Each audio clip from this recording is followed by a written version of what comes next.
Welcome to today's episode of the Insurance, Life, and Everything in Between podcast. My name is Adam Brsan. And I'm Chris Smith. If you've yet to do so, hit that subscribe button so you never miss another episode. And if you love this podcast, don't forget to share it with a friend or colleague.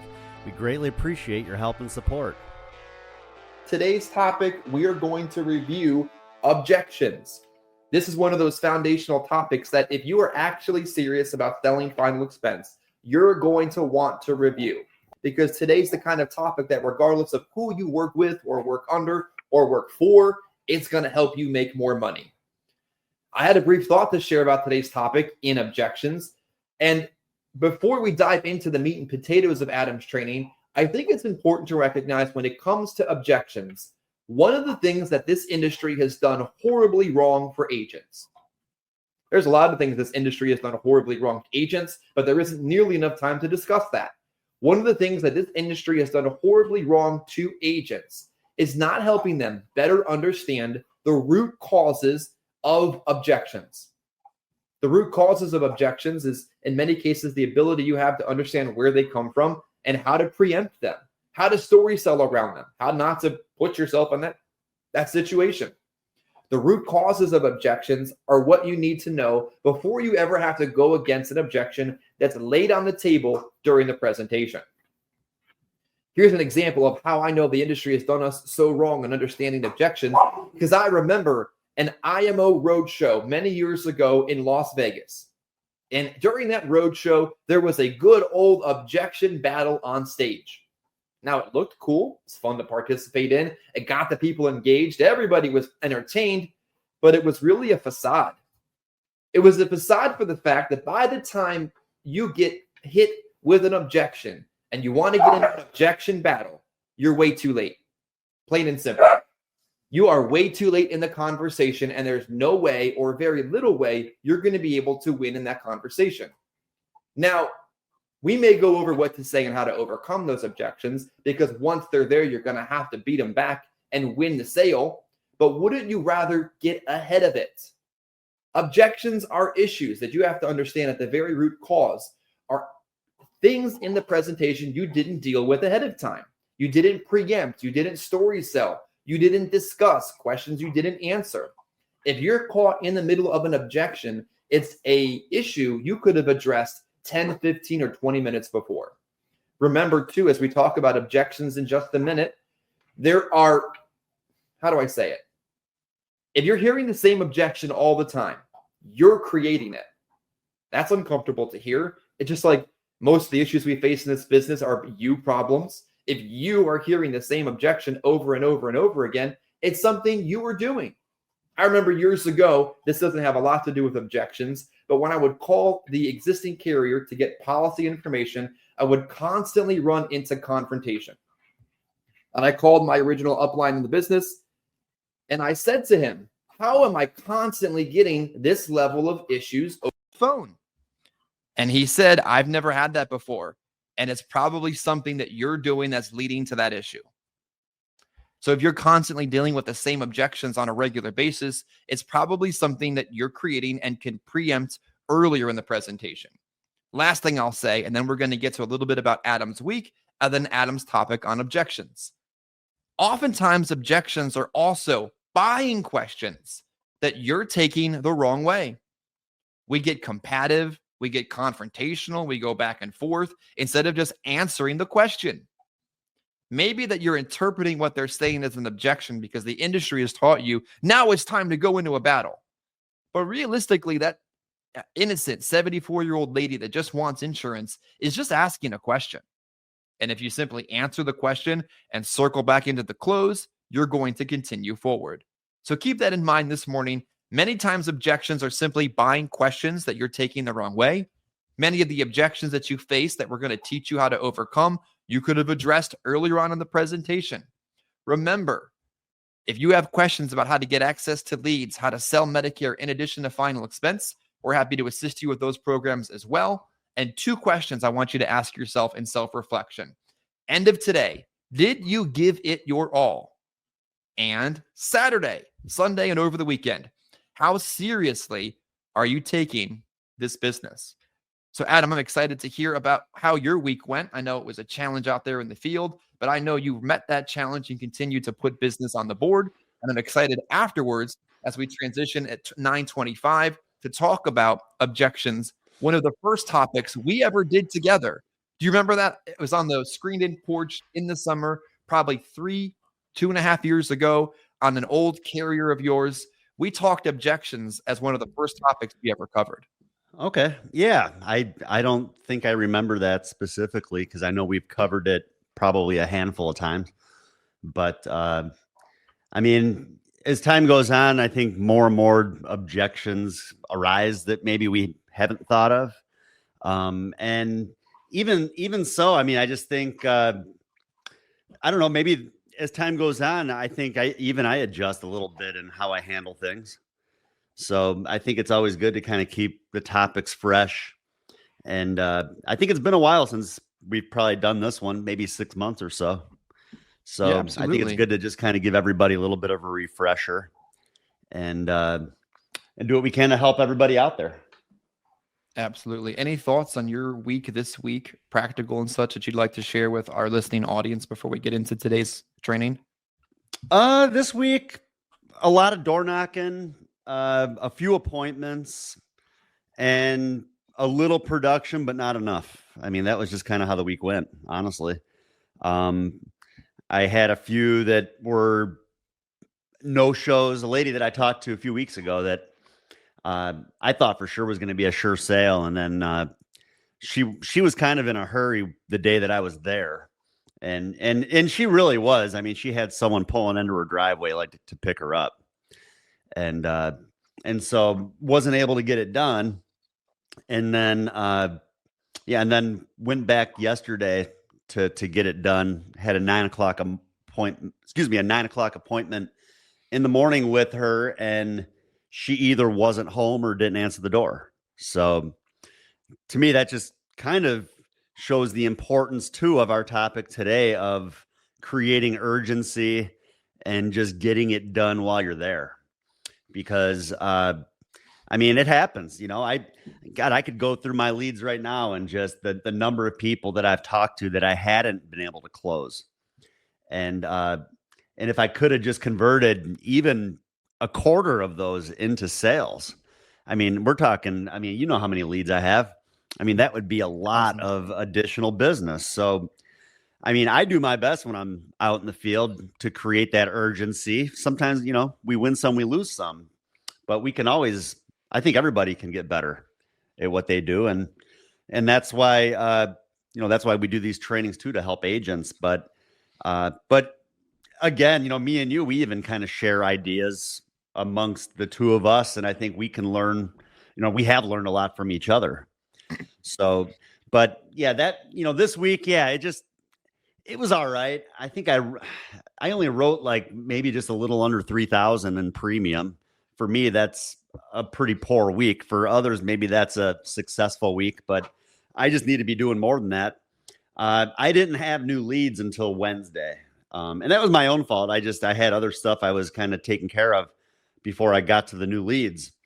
And so that was probably maybe a bit of an issue too, where I had some appointments set on the new leads, but not until yesterday, I believe.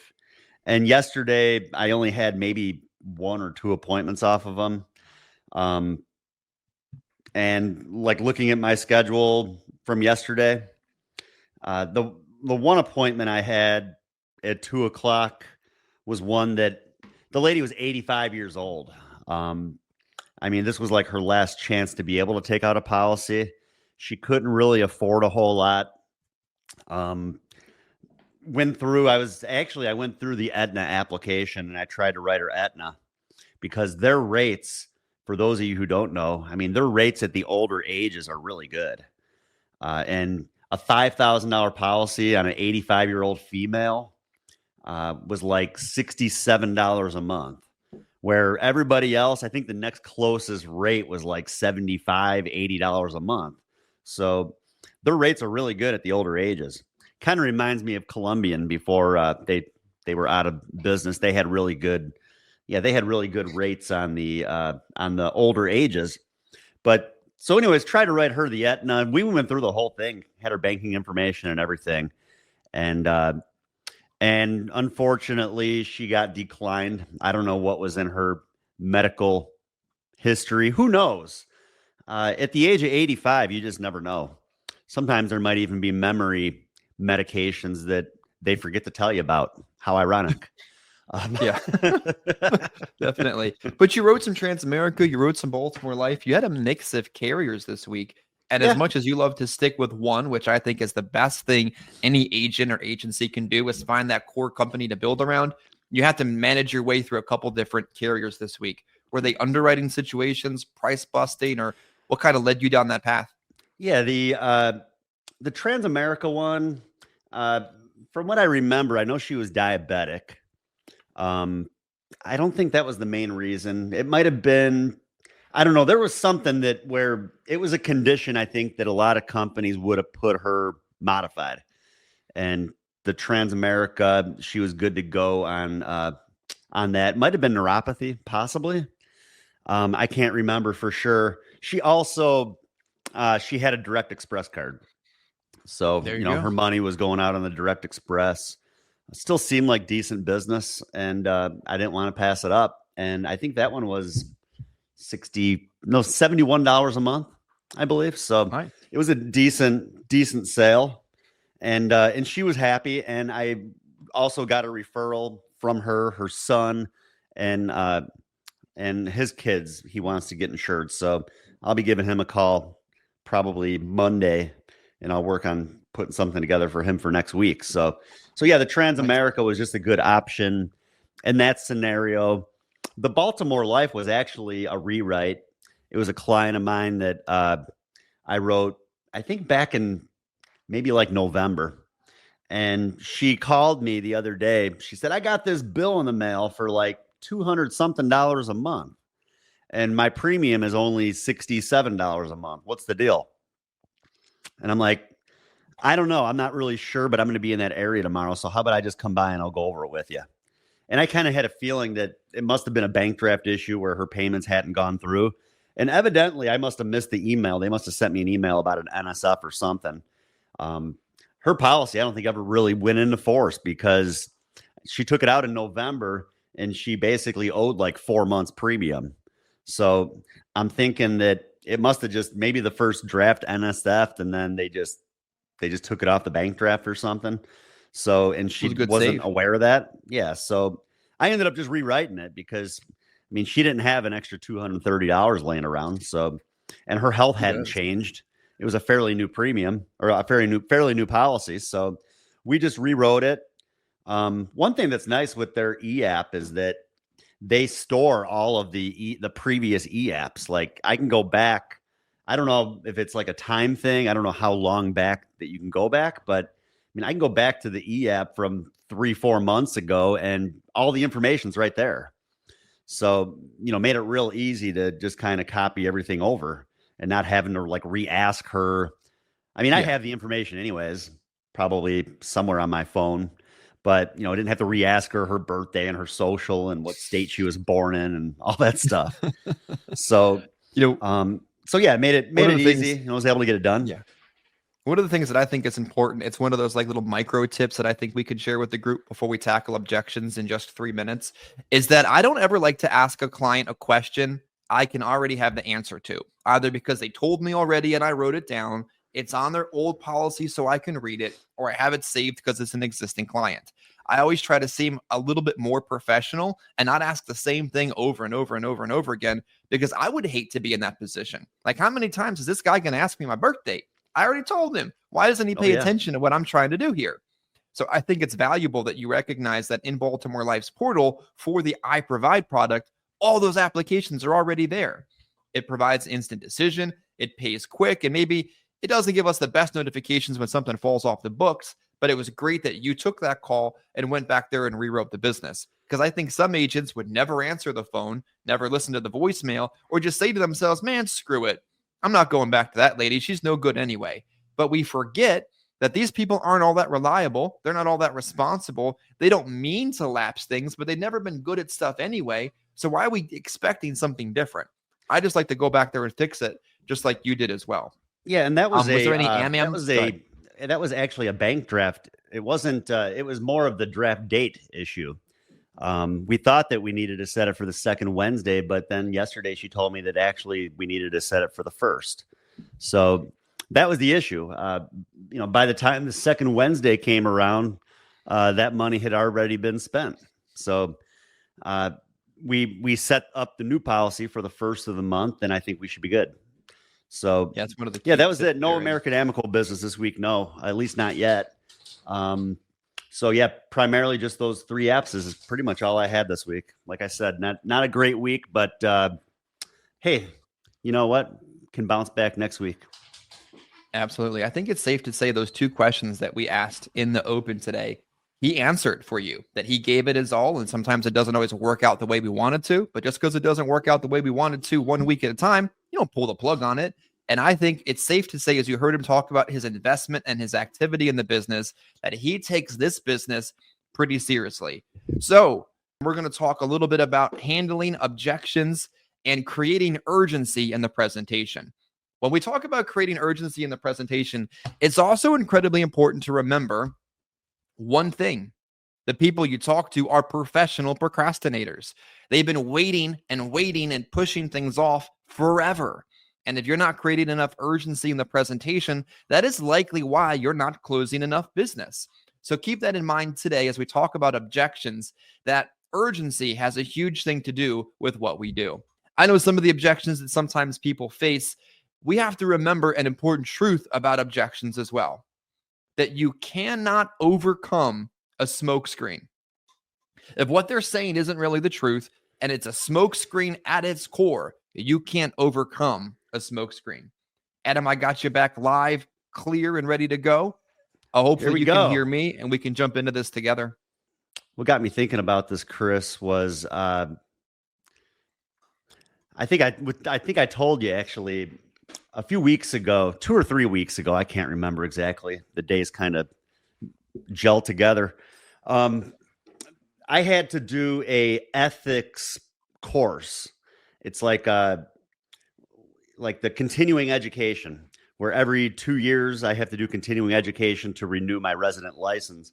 And part of that includes this ethics webinar where I'm on this webinar with like 200 other people, and there's a presenter, and the whole presentation revolves around ethics in the insurance business. And like they would bring up these different scenarios of like what's ethical and what's not. And one of the scenarios that they brought up, I'm just laughing because like the presenter had put this together and was thinking like this was just like a horrible way to present. And I'm thinking, I bet I say that 5 times a week. And I didn't feel like it was unethical, like the way I handle things. It was more of like just creating urgency. And it's actually probably one of the examples that I'm going to go through on here. But the example that she gave was something like you're sitting with the client. They're just not quite ready to move forward yet. And, the agent just goes on and on about how we just don't know what tomorrow's going to bring and their health could change. And what if you had a heart attack tomorrow? And I'm thinking, yeah, I say stuff like that all the time. And that's the damn truth. Yeah. I mean, it is important to think about what's ahead and what could be and making sure that we're prepared. And all these other agents are on this thing. And I'm just thinking these people, they must just be on here to renew their license. Like they collect it like a baseball card and they probably never use it for anything, because all of these agents were like, that's just horrible. They shouldn't be presenting like that. That's very unethical. And I'm like, I don't really understand what's unethical about it. I mean, if anything, I feel like you're looking out for the client, explaining how important this is, and just reminding them that our health can change. We just don't know what tomorrow could bring. You can be healthy one day and have a heart attack the next and die. You just don't know. So that's why today I wanted to talk a little bit about that. I just titled it The Art of the Close, Handling Objections and Creating Urgency. We've talked a lot in the past, Chris, about the objections, and we're going to go through that. We are also going to talk about creating urgency, and that's the first part I'd like to go over today, is just different ways of creating urgency to get that client to move forward, because follow-ups don't happen. And I mean, this is really, I really should have titled this maybe the art of the one call close, because that's what we need, is just, we need to get that business done the time that we're there. And we need to realize that there's a real good chance we're never going to see that person ever again. So, 1 second here. And so this is the first, oh, wait, hold on a minute. Give me a second here, Chris. If you want to talk about that for a minute.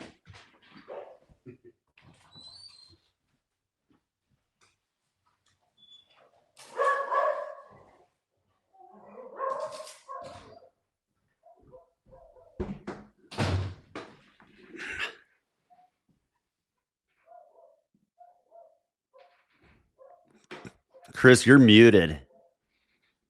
Oh, sorry. Sorry. My dog was barking. Your dog was barking, and nobody could hear us talking to ourselves. Yeah. The people we talk to, yep, you're barking. I know. Get sick really, really quick. They're not buying final expense because they were good at life, and they get sicker than we probably give them credit for. So urgency is important, especially in that situation. Okay, I figured out what I messed up on here. So here we go. I'll go ahead and I just okay. Creating urgency. Highlight time-sensitive risk. Emphasize how unpredictable life is. As I mentioned earlier, unexpected events like accidents or health issues can happen anytime. Ask, if something happened to you tomorrow, would your family be financially secure? You know, what would your family do if something were to happen to you tomorrow or next week or next month, whether that's natural causes or an accident?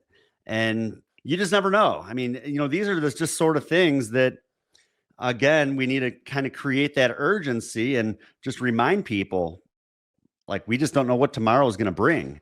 So we just need to get this done right now while I'm here. And I mean, you can even tell people, and I've done it, you know, talking about a one call close, tell them you can't come back.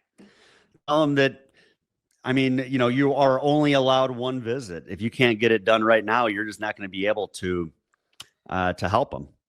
And I've gotten to the point where that's just kind of how I am, because what's the point? I mean, if they don't want to, honestly, they're just going to keep dragging their feet, and they're probably never going to do anything. So if you can't push them to move forward while you're there, you might as well just tell them, if we can't get this done today, unfortunately, they're not going to let me come back to see you. Yeah. I think our job's to get a yes, to get a no, or nothing in between. And I think it's perfectly fine to follow up on business you've already written, to go back and to cross-sell and get referrals and upsell. It might be okay to call somebody when you got a 30-minute drive to your next appointment. But I think that you create an emotional bubble of urgency in that presentation. And the moment you exit that bubble because you didn't close the business, you're never going to be able to recreate it. Yeah, most definitely. You know, another thing I like to focus on is their age and their health. Especially, I always ask them, you know, not just their age, but their birthday, because you want to know how close they are to their next birthday. I mean, you could be sitting there right now on March 7th talking to somebody whose birthday is next week. You know, their birthday might be March 15th or something. And heck, I mean, there's many carriers. You can write that business and have it issued at their current age. You don't have to wait until, you don't have to use the rate of their following birthdays. So point out that life insurance gets more expensive and harder to qualify as people age or their health declines. The younger and healthier you are, the lower your rate will be. Why risk waiting? And I mean, that's the same thing. Like I said, I talk about that all the time. It's not a bad thing, I don't think, to put a little bit of fear into the client. And just if anything, it's just reminding them of why this is important. And now I get to go let my dogs in, Chris. There we go. John asked a question or posted a comment that I think is pretty true. and I'm going to grab it over here and post it. How about ask, what if there is no tomorrow? I had a situation years ago where I wrote up a policy for somebody, submitted it, approved, left the house, and that individual was killed in a break-in before that very first payment.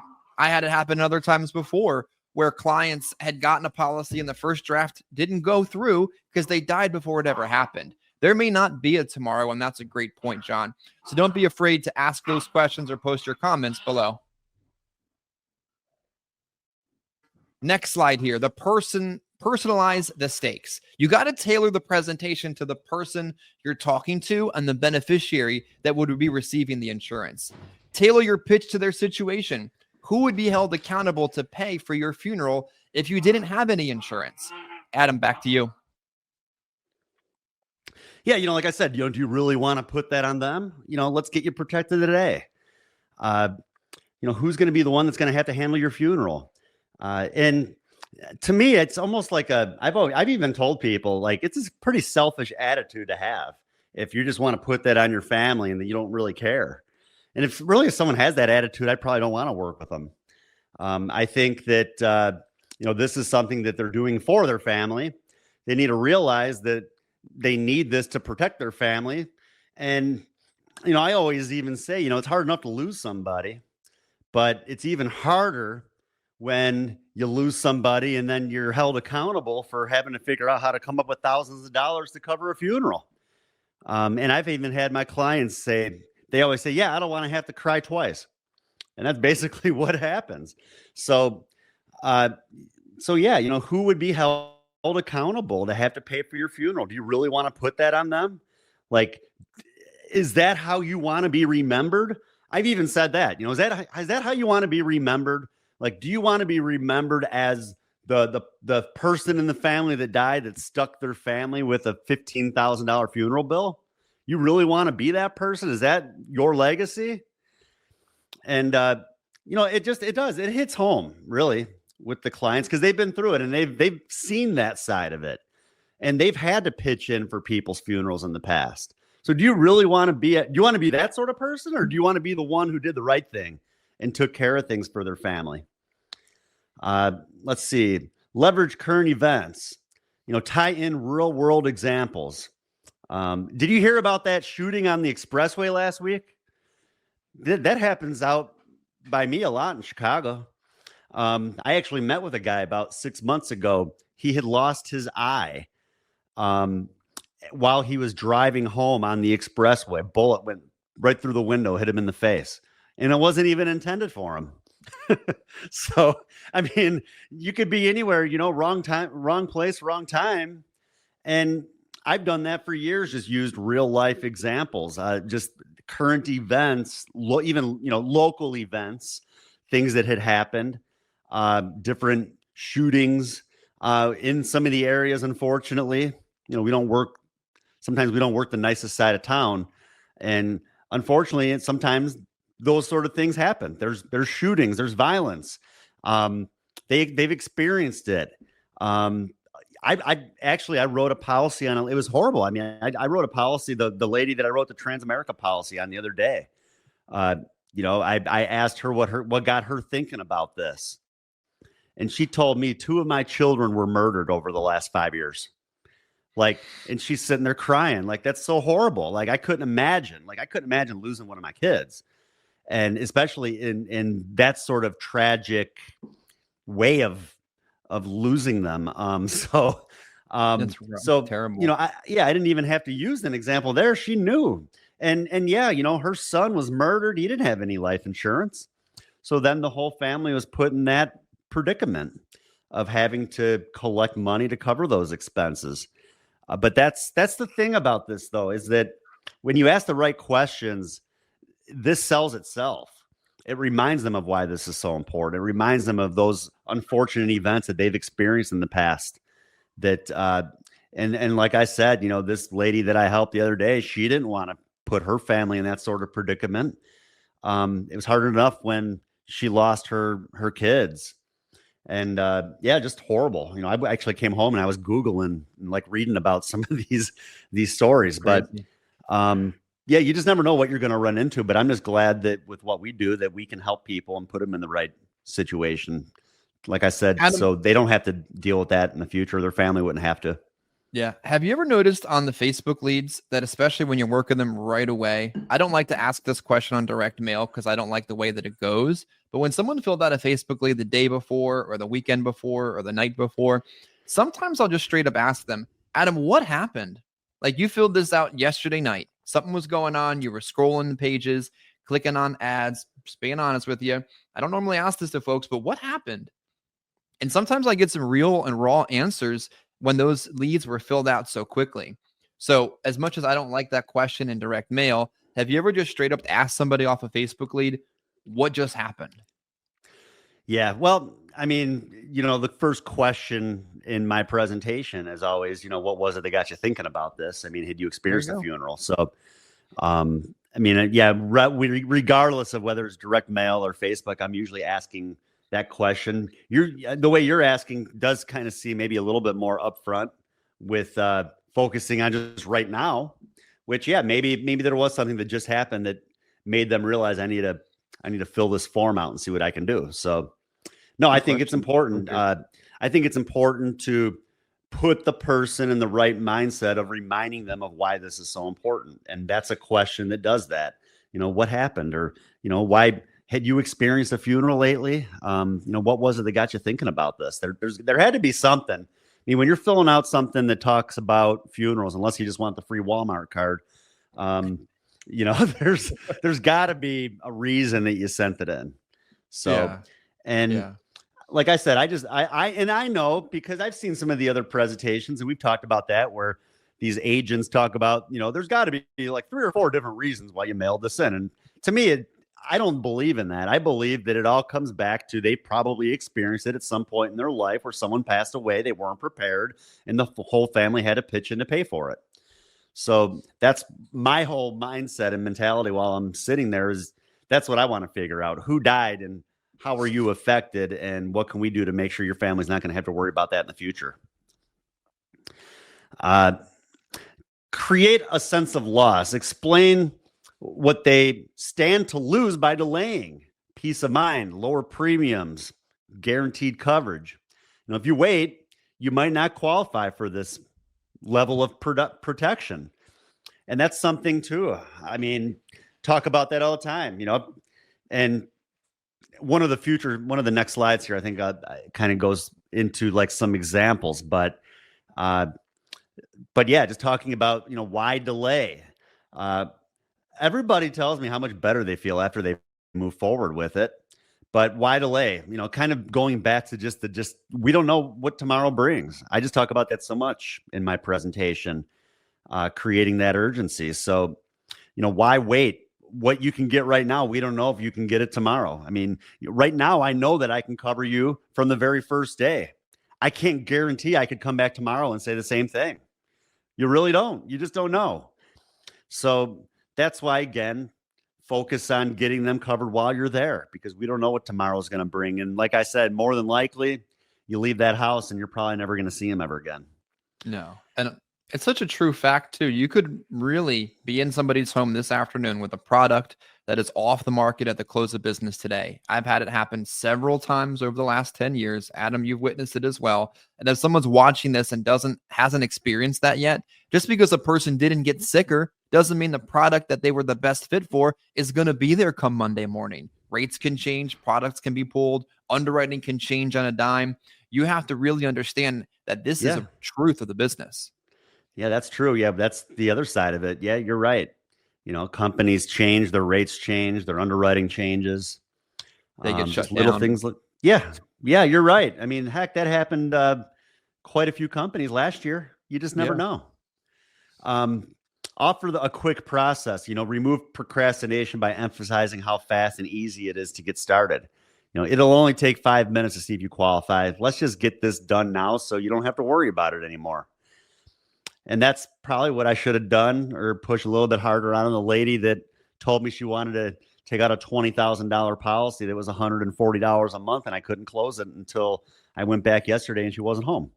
So that's the same thing, focus on getting it done while you're there, or those are the sort of things that could happen to you. Don't get excited about the app that you're going back to write, because the chances of them being there are slim. It happened to me yesterday. Use social proof. Yeah, this was the one I was going to talk about. Share stories or stats about others who acted just in time or regretted waiting. And these are real life examples. I had a client who had a heart attack and died 5 days after the policy was taken out, and the company paid the claim. Could you imagine if he told me that he just wasn't ready yet and he wanted to wait, and I called 2 weeks later and his wife answered that he'd already died? I mean, don't you think the call went a little bit better when we were able to get that claim paid and that money was in her bank account 2 weeks after the policy was taken out? The other example, I had another prospect who waited, and 2 weeks after I met with her to follow up, she was in the hospital. She'd just had a stroke, and now I wasn't able to help her. I mean, real life examples, but you're painting that picture. Like I said, reminding them why this is so important. We don't know what tomorrow's going to bring. This story actually was one for my dad. He had a client, died 5 days after the policy was taken out. It was a husband and wife. And the wife called my dad freaking out because this was, again, 5 days after they had taken out the policy. And she's like, I woke up in the morning and I rolled over and my husband was like ice cold. Like he was dead. He had a heart attack in the middle of the night. And she's freaking out. There's no way they're going to pay this claim. We just took this policy out 5 days ago. And again, scenarios like that, it's going to take maybe a little bit longer because the company is allowed to do their they have their due diligence or whatever of being able to contest that policy, making sure everything was answered accurately on the application. And that's what happened. I think 10 days after that phone call, the company paid the claim. So they were able to get it done pretty quickly. But that was the service work too. I mean, I think my dad was kind of right on it with getting out there to help the lady and get all the proper paperwork submitted to the company to get that claim, that policy contested and the claim paid. So, and that was, like I said, 5 days after. But and if she, like I said, and if that person had waited, they would not had a policy, and the wife, she would have been stuck, would have been in a much tougher situation. And that's why she called my dad freaking out, because she figured that she was going to be stuck and that there's no way that company was going to pay the claim, but they did. So that's a great thing about our business and the companies that we work with. And as long as you do your job and you ask the questions and you fill out the application accurately and you're honest, those sort of situations, heck, they could arise, but at least you can know going in that you were confident with how you wrote that piece of business and that there's a good chance, as long as your client was honest with you, that claim is going to be paid. And that's what had happened in that scenario. But I mean, these are real life stories, and there's a good chance maybe you even have stories like that you can share with clients. But we're just making this real to the client, and again, and just reminding them of why this is so important.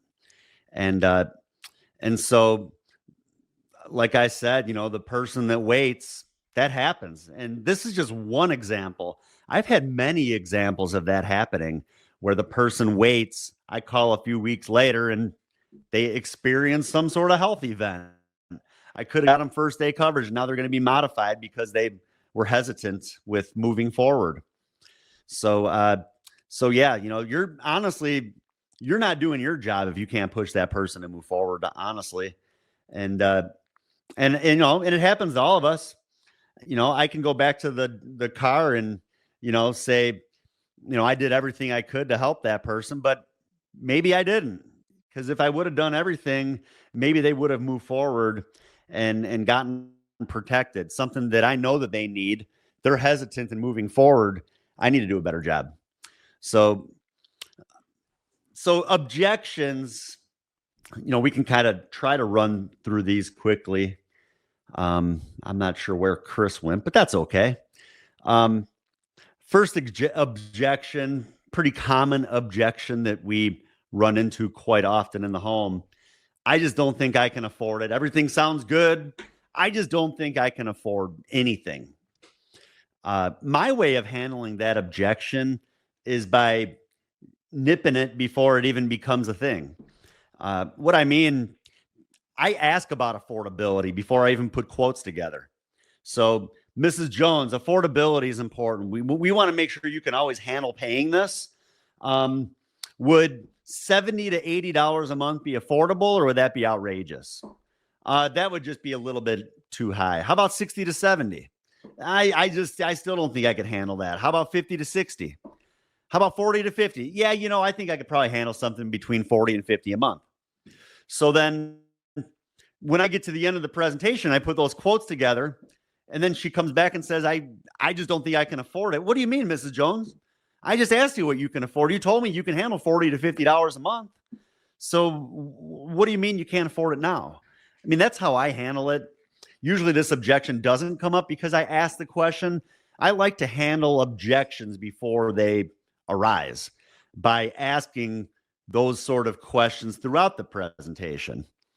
And it seems to work pretty well. You got anything you want to add to that, Chris? Guys, not a very good dog day. That's what I'm going to add to that. Yeah. Jordan asked the question. I don't know if you covered it yet. Do you think this could contribute to chargebacks, pushing them to buy and creating urgency? I think that, and I put in the comments here, if you're giving a good assumptive presentation like you teach, I think if you're creating enough emotion, I think if you're pre-qualifying, you're identifying the beneficiary, the whole reason you're in their home or on the phone with them, then it's a natural close. Like it's just a straight line sales approach from start to finish.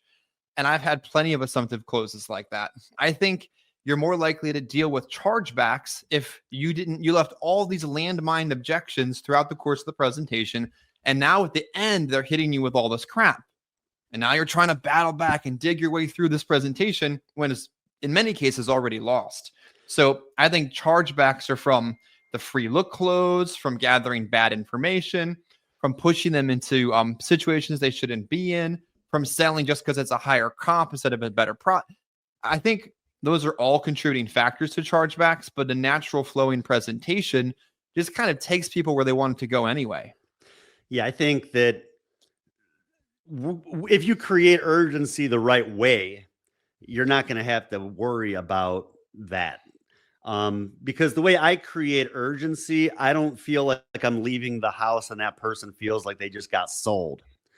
If I was creating urgency by saying things like, let's just see what we can do to get you qualified, and then they don't even realize they took out a policy. Like I've seen some YouTube videos of agents asking those questions over the phone. Oh, I just need to see if I can get you qualified. We're not doing anything. We're not actually taking out a policy, but then you actually are. To me, that would be unethical. Or like using like the 30-day look back close. Let's just move forward with this. You have 30 days to look it over anyways. Those are the sort of things I think that are going to create cancellations and chargebacks.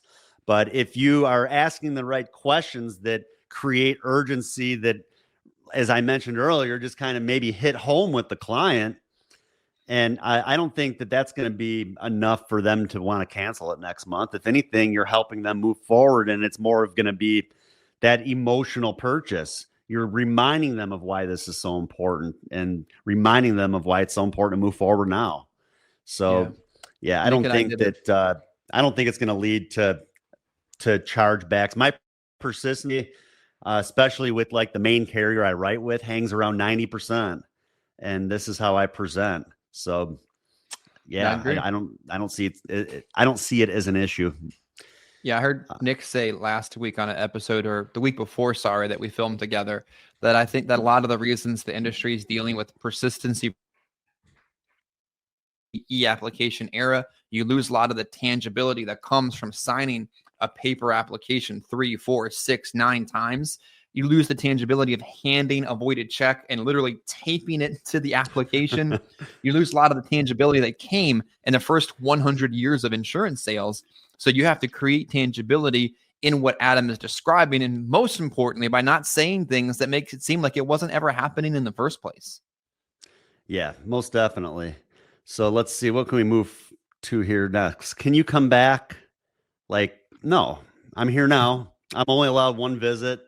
So, if we can't, like I said earlier, if we can't get this done now, unfortunately, I'm not going to be able to help you.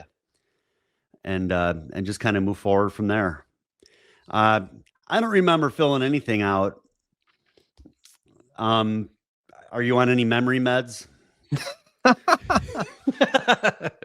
Yeah. Adam, our direct mail program, the leads that you're out working, that you went out and worked Wednesday, were received in within like days. Like that person literally filled out the lead like last Tuesday. So this isn't even a valid objection when you're running a good marketing program. I don't remember filling this out. Well, Ms. Johnson, this Facebook form you filled out was yesterday. You put down your hobby as Art, your beneficiary as Steve, and that you could afford about $50. Does any of that sound familiar? Oh, yeah. You just go right through it. Yeah. I mean, even like on the Facebook leads, if people deny doing anything and all that stuff's on there, I would tell them, wow, I'd be pretty worried. Like, who's filling out stuff about death insurance for you that you don't know about? You sure you didn't do this? Like, I'd be pretty freaked out if someone's filling out stuff for me, wanting to take out a policy that I don't even know about. No, some of them you're never going to overcome, and they're just idiots, and you got the no out of the way, and that's just part of the yes or no process you're looking for. But there's great ways to overcome this and good marketing. But on a direct mail lead, I mean, I don't think you're going to get that denial very often if you're door knocking a lead and you're showing it to them. You don't remember filling this out? I mean, it happens. I mean, this isn't in your handwriting here. I mean, did somebody else fill it out for you? I mean, do you recognize that handwriting? I mean, I'll do it on my iPad, and I mean, I'll even like enlarge the text to show it to them. You run into it, I guess, but maybe the Facebook a little bit more than the direct mail. Why didn't you call first before just showing up? We did.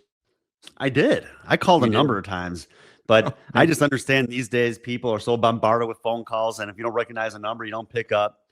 I had an appointment right down the street, and I just know how important this is, and I just wanted to try getting you the information as soon as I could.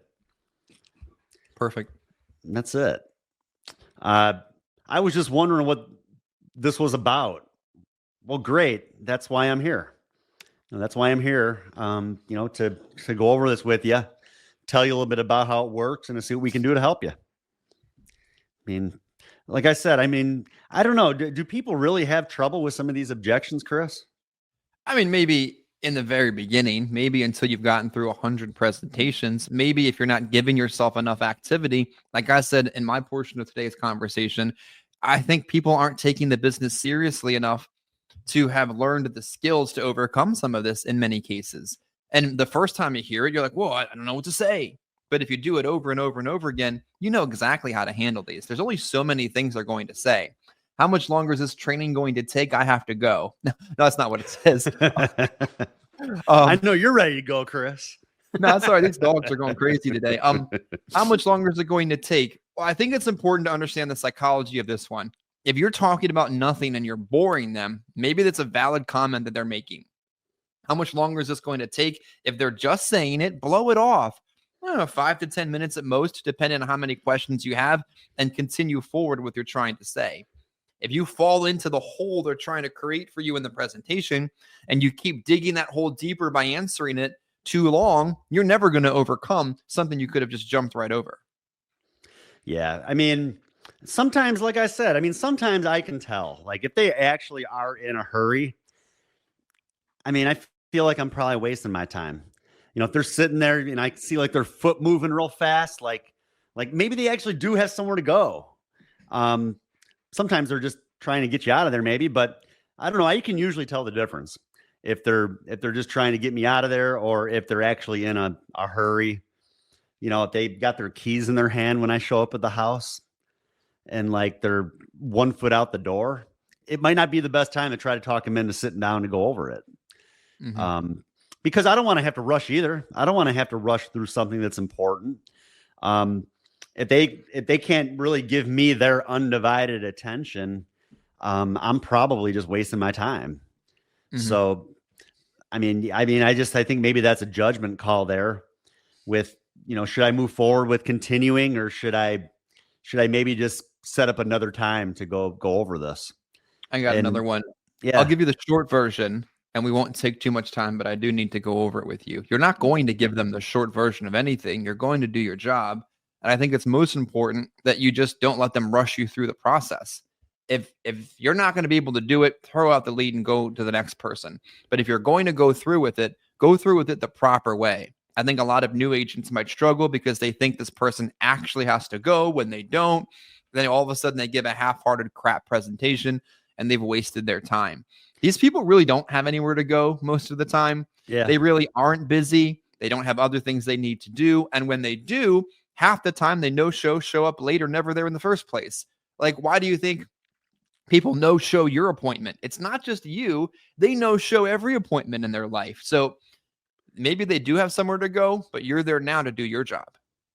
Yeah. And again, like what you just said, Chris, don't rush through a presentation. Don't shortcut it just to fulfill their request, because they're not seeing the whole picture of what you're able to do to help. And, like I said, talking about value in my presentation and talking about more than just face amounts and rates. Can't do that if I'm rushing through it. Like I said, I like to kind of make this hit home a lot with the client, and half the time they're giving me a big hug when I leave. That's not going to happen on, a 2-minute presentation where I'm just blowing through everything. And I'm more than likely just wasting my time at that point. I didn't know this was about death. I don't want to talk about death. Who wants to talk about death? They did know what it was when they filled it out. Like, let's just be honest. If you're working a good quality lead like we are, it freaking says final expense life insurance program on it. Like, they know what it was about. The leads that people fill out through our Facebook program are very clear about what it is. You have to just dispel this one from your mind and never believe it, because the moment you believe that they didn't know what they were doing, it's like a trap that you're never going to be able to find your way out of. Yeah, I love it. This lead piece I'm looking at, Chris, it says right on here, the senior final expense life insurance plan may pay up to $25,000 in addition to any other benefits you might have. So they sent this in and they didn't know it was about life insurance. It says right there, the senior final expense life insurance plan. So they know what it's about. And yeah, so many times this would be like what you would call, Chris, like a smoke screen. Sometimes maybe just some of these things throw agents off and they don't know how to handle them. Well, that's what it's about. So let's talk about it. I mean, yeah. It even says on our lead pieces, to be TCPA compliant, you will be contacted by an agent. Like, duh. Like, maybe they didn't read it, maybe, but all of the things that the lead says, you can't believe this one. By providing your name and contact information, you're consenting to receive calls, text message, or emails from the Loyal Benefit Group and its partners in the numbers provided. You agree to receive such calls, text messages, even if you're on a do not call registry. They agreed for you to be there. So stop believing these smokescreen crap comments. Most definitely. I already have my insurance taken care of. Great. My job is just to kind of go through this, tell you a little bit about how this plan works and to see what you qualify for. And I'd be more than happy to take a look at what you have, because I've run into so many situations where people that they think that they have something where they're covered forever, where they're not, where they think that their rates are level, where they're not, where they think they're covered from day one and they're not. So, and just kind of go through that with them. Why don't you grab your policy? Let's take a look at it. Yeah, I think it's important to understand the psychology of this one. They had insurance when they filled out the lead piece. So they already had it when they filled this one out. That shouldn't be a reason that slows you down. I like to say, that's fine, Adam. This isn't the buy more program. I'm just here to help make sure you're getting all the discounts and benefits you're eligible for. Yeah, that, and I mean, sometimes I'll just say, "Great, that's awesome. I'm glad that you're covered." So you were just looking to add to what you have of affordable, and just Yep. leave it at that. And you shake your head yes, they're going to shake their head yes and move forward.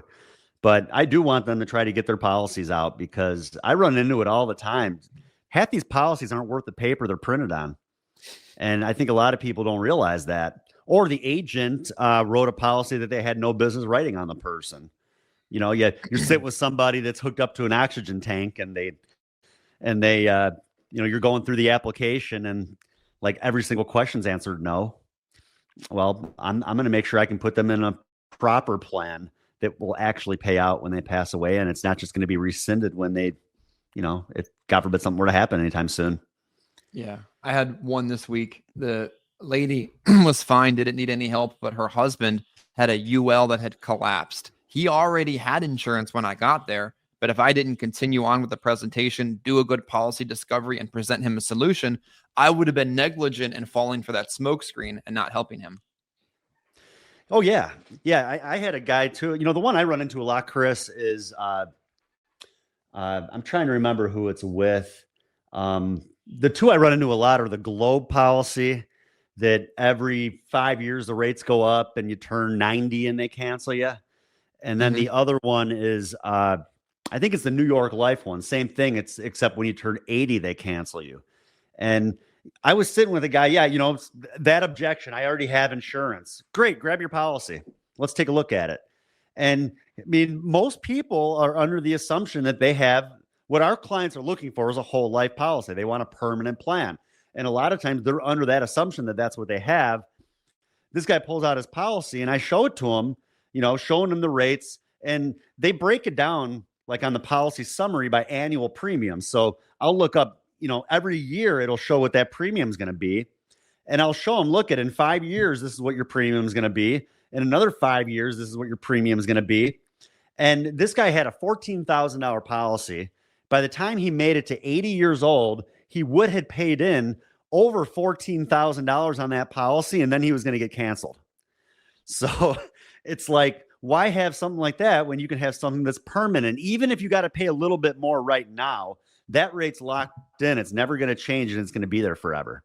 So yeah, those are just the sort of things that, like I said, the clients wanting to do the right thing. They took out that policy with the right intent without really realizing exactly what it was that they took out. So that's our job, is to go through those policies and see what we can do to help the people make sure that they are set up the right way. I already prepaid for my funeral. Oh, great. So now, did you do that through the funeral home? Because there was a funeral home not too long ago I saw in Chicago that went bankrupt and they closed shop. And I wonder what happened to the people that had paid money into that funeral home. Those are like the just little things that I'll bring up. It's great that you have everything done, but what if something like that were to happen? What if the funeral home goes out of business and it's not there anymore? There's also other expenses that could come up. Another thing, husband and wife, heck, half your income goes away when one of you dies. So why don't we make sure that you have enough coverage so the one that is going to continue living is going to be able to continue living the same way that they have been, and they're not going to lose all their income or half their income and end up losing their home and then have to end up in a, senior apartment complex or something. Yeah, I had an add-on sale this week. Client called with her father, long-term client, multiple policies. One of them's final expense. One of them specifically mortgage-based because they bought a new home. He's old. They want to be able to do mortgage payment protection when he dies. And she called and said, do we have enough? And I said, honestly, probably not. And he's 85 and I won't be able to do this for him in 86. And they added more even though they had plenty. So all of these smoke screens that people are bringing up about already having something shouldn't be slowing you down into finding out other things you can do to help them. Yeah, you're right. And even with the Medicare, sometimes maybe I won't write any more life, but you can even find some Medicare business there. Let's see. This is the one I'll let you handle, Chris. I know this is your favorite. I'm donating my body to science. I jinxed myself because a bunch of people have said this recently and then they pulled out the card. I'm like, well, you definitely are donating your body to science. Have a great day. So the thing is with donating your body to science, you actually have to be signed up for a program. You can't just say it and it happens. Your family has to agree to the process after you're dead. They actually have to call the service to have you picked up. But then there's also several other reasons why they may not be able to accept a body for donation. And I say this to them pretty frankly as a tailspin into let's at least set up a backup plan in case any of these things happen. Number one, you die of an unwitnessed death. And Ms. Johnson, you live alone. You're elderly. People aren't here every day, and people do die in their sleep all the time. Nobody finds you until a day or two afterwards. I know it's graphic, but they can't accept you. Makes sense, right? Oh, yeah, that would make sense at all. Second, if you die of some type of a cause that requires the coroner or the police to investigate it, they can't pick you up if you have to go through all that process. Doesn't work. You die of some type of a contagious disease, and they can't accept you and risk the other cadavers. You heard of COVID? Oh, yeah. Well, that was a contagious disease. You die too far away from home. You're on that final cruise of a lifetime. You're getting on a boat in California and you die. Too far away to come pick you up. There's no room in the inn. Like all the freezers are full and there's nowhere to put you. Can't accept you. There's a lot of reasons why you may not be able to do this. And as much as this is admirable, and I really respect you for making this choice, we still have to choose to put a backup plan in place in case one of those other things happens. That's true. And I mean, you just never know too, Chris. I mean, other expenses that could come up. So, it's great that you're donating your body to science, but I mean, there's still going to be a funeral, right? Like there's still probably going to be like a memorial service. Donating your body to science, they're not going to be giving your family money to take care of any sort of memorial service and just other sort of things like that. So, yeah, I mean, it's great that you're doing that, but I think that there's still going to be some expense involved too. Very true. I'm a vet. Nobody's going to have to pay for my funeral. Thank you so much for your service. I really appreciate, what you've done for our country. But, I've talked to a lot of other veterans too with that same mindset, or that's what they think is going to happen. Now, Mr. Jones, if you're buried at the National Cemetery, and we have one nearby me, in Illinois, just a little bit west of me.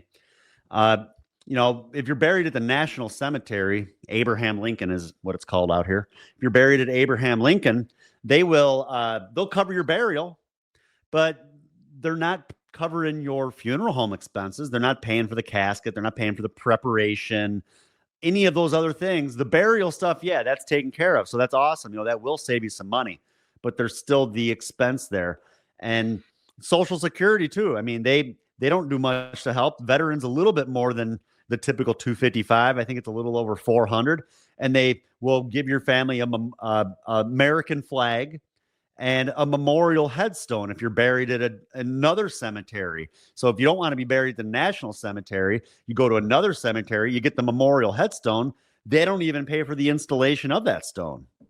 So there's plenty of expense involved. Like I said, Mr. Jones, thank you for your service. But, I'm here to help and make sure that everything is covered and not just your burial. My answer to that one's pretty simple. Mr. Jones, I heard this very early on in my career, and I wasn't sure of the answer. So my client and we called the VA cemetery here in the area, and I asked because I didn't know. And the gentleman on the other side of the phone said very simply, your service has bought you a spot here, but you have to pay to get here. So let's figure out how to make sure you get there. And that's it. Let's see. I thought this was free. No, you didn't. Yeah. I mean, no. Yeah, that's just the whole smoke screen thing. The information's free, and that's why I'm here. I thought, I'm sure there's one on here. I thought you were just going to mail this to me. So, but let's see. It all looks good, but I don't have any money, and I don't know when I'll have any extra. That's fine. I don't collect any money. I just here to go over the information. Yeah, that's it. And the great thing is that I don't need any money today. When do you get paid? Oh, you get paid on the third Wednesday? Okay, great. Who's your beneficiary going to be? And just move forward with filling out the application. Everything sounds good, but I have to think about it and get back to you. That's fine, Adam. Just so I could better understand properly, did everything I explained to you make sense? Yeah. Everything sounds really good. So when you said what you just said, can you just what exactly did you say so I can make sure I can understand it? Well, I just want you to like maybe give me a brochure, and I just need some time to look it over and talk to my 5 children and their kids and my next door neighbor and my And cat. your email. Yeah. And I got to pray I, on it. yeah. The fact is, typically when you re-ask somebody a question, they're going to get to the heart of what it is once you've gotten through the smoke screen. Like a lot of the first things that we say as a human being are all smoke screens. Things like, "Oh, hello, oh hi, how you doing?" They don't actually care how you're doing. It's just something that they say as a knee-jerk comment. So the first thing somebody says, it oftentimes isn't the thing that they actually meant. If they actually are trying to throw this one at you, you have to be pretty clear with them.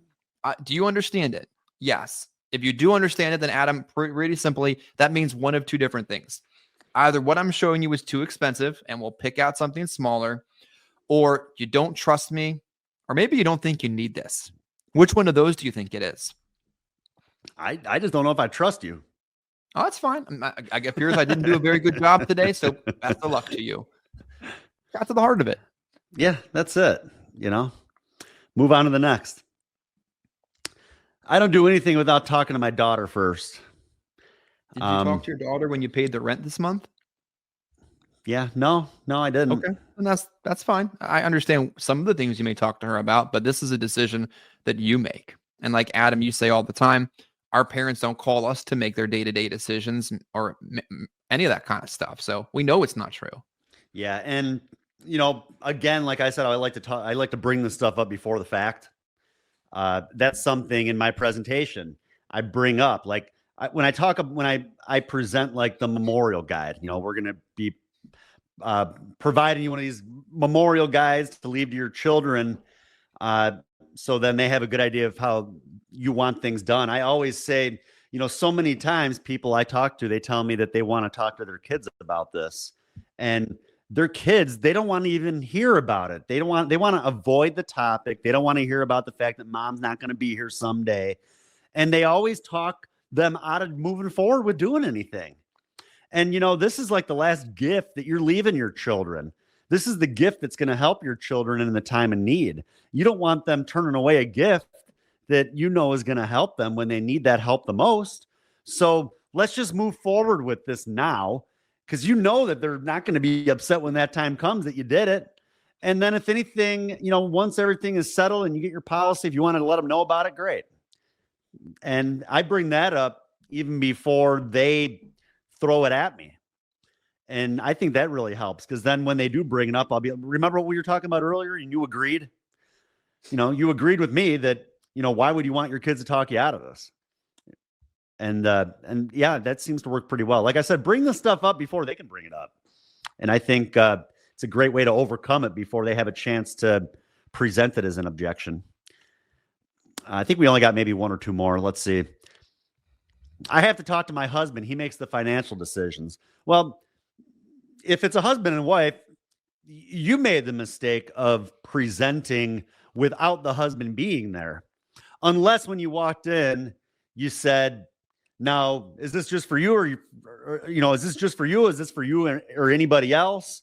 Are you married? And if they say yes, and you say, well, now, do you handle the business? Is there anybody else you need to talk to?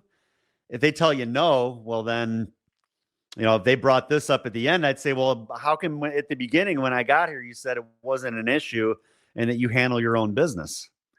That would be more of like a smokescreen. What can I say to get this guy out of the house? Oh, I'll just say I got to talk to my husband about it. Anything else you would add to that, Chris? No, just don't present to one-leggers. Yeah. Really is probably not worth it.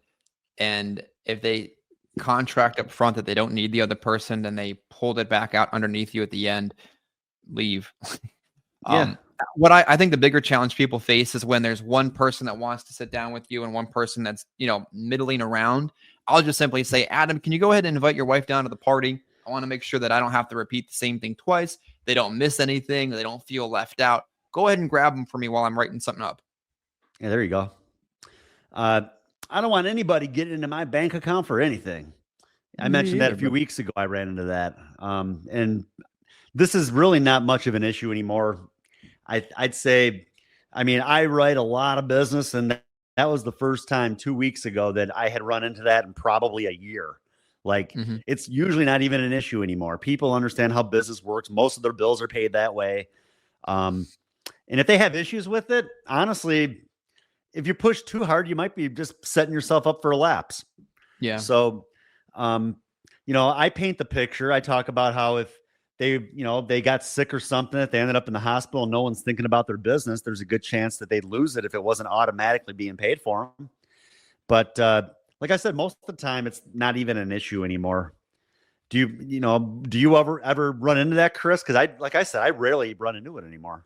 Very rarely. I think we are now 12 years into the point of seniors receiving their Social Security by direct deposit.